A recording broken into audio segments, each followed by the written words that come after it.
Minute papillon. Minute papillon. La parité, l'égalité des sexes. Des idées somme toute modernes, mais de moins en moins bien exploitées. Rien qu'en politique, imposer une parité homme-femme revient à enfreindre les droits de l'homme. Et de la femme. Quand une personne se présente sur une liste électorale, elle le fait en tant qu'individu. Et les votants doivent faire abstraction de ses caractéristiques sociales, culturelles ou religieuses. Et voter pour les idées de cet individu. Alors pourquoi vouloir nous imposer le caractéristique sexuel au nom de la parité homme-chat homme-femme. Ouais, en gros, ça revient à nous dire que la femme n'est pas l'égale de l'homme, qu'elle est différente. Ouais, finalement, c'est une sorte de ségrégation. Pourtant combattue par les femmes qui ont voulu cette parité. Vous pouvez répéter plus doucement s'il vous plaît? Et voilà qu'on se retrouve pour les élections municipales d'une petite ville avec une seule liste électorale. Parce que les autres partis ont pas trouvé 50% de femmes pour remplir la leur. Super démocratique!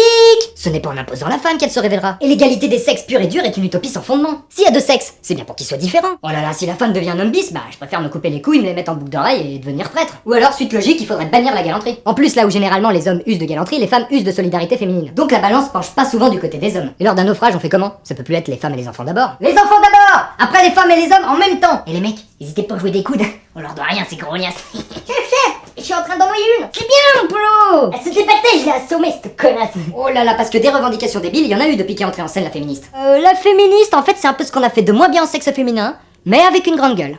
Goucha. Alors bien sûr, je ne parle pas de ces grandes dames qui se sont battues pour les droits de la femme, comme Simone Veil ou Véronique et Davina.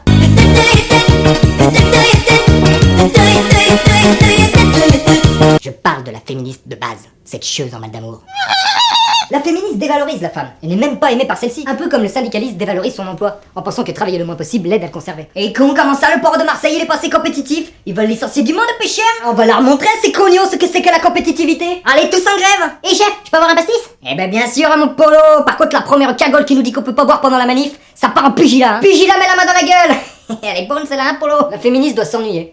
Elle peut pas s'empêcher de se battre pour des broutilles. Avant 1979, tous les ouragans portaient des noms de femmes. Ce qui était plutôt logique vu que tous les météorologues étaient des hommes. Comment on va l'appeler celui-là? Moi je propose Becky. Hier au bar j'ai dragué une Becky, je me suis pris un râteau. C'était hystérique, hein. Elle a pas apprécié mon physique. Une sorte de private joke, le seul plaisir de ces pauvres hommes qui, il faut le dire, ont un boulot bien pourri quand même. Ça et le coussin péteur. Mais le cyclone tropical féministe a débarqué.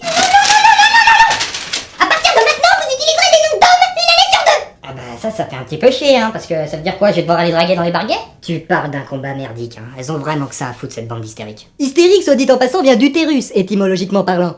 Donc, le propre de la femme, égalité des sexes ou non. Il est pas hystérique! Attendez! C'est l'heure de mon émission préférée!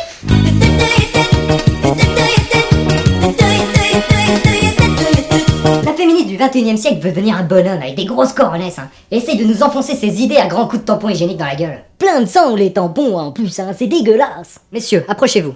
Et regardez bien ce tampon, ce flash. Vous allez vous faire opérer pour pouvoir être enceinte à notre place. Ah, et puis on n'est plus les Men in Black, on est les Woman in Fuchsia. Je trouve que c'est plus saillant. Eh hey, Francine, t'as vu au fait, j'ai changé les lunettes, hein. Ah ouais, elles allaient mieux avec mes yeux. Les bras de la femme. En fait, la femme, c'est un homme dénué de testostérone, de bestialité et de soif de pouvoir. En gros, tout ce qui fait de nous, les hommes, des primates.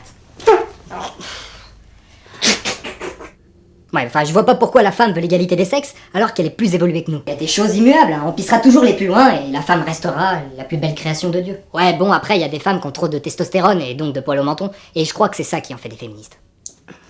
Oh! Tu veux te battre? Tiens, file-moi plutôt un Kleenex, là, que j'aille me relooker la chatte, là. Eh, Minute Papillon, si tu veux être au courant des prochaines sorties avant tout le monde, n'hésite pas, abonne-toi. Fouilla, avec ton mulot, fais-lui donc un bar au bitonio. C'est qui celui-là? Bon, sinon, va jeter un œil sur les autres épisodes. Ça fait pas du bien au chien. Comment il fait ce con? Bon, puis sinon n'hésite pas à me rejoindre sur Facebook. À 15 881 fans, je me fais une coupe iroquois en live dans un épisode. Ah, et puis sinon, on se revoit dans 15 jours pour une autre vidéo. Ah, 15 jours sous une benne.